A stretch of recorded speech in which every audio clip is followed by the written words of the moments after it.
రాష్ట్రం నలుమూలలా వైభవంగా జరిగిన శ్రీరామనవమి ఉత్సవాలు.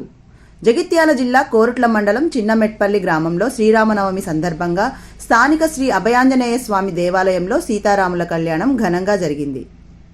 అర్చక స్వాములు ముప్పవరం శ్రీనివాసాచార్యులు, ముప్పవరం చక్రపాణి, రామకృష్ణుల ఆధ్వర్యంలో కళ్యాణ వేడుకను భక్తి శ్రద్ధలతో నిర్వహించారు.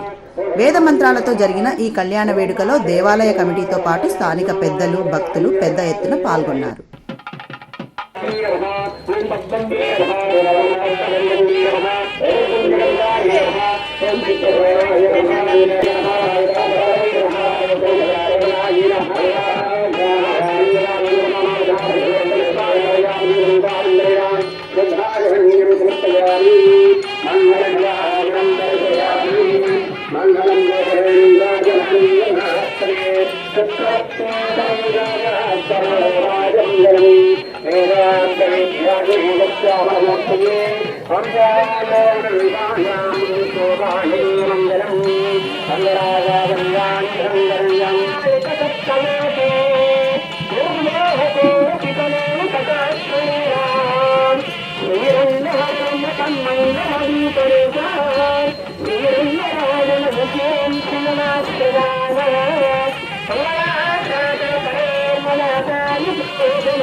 Hey,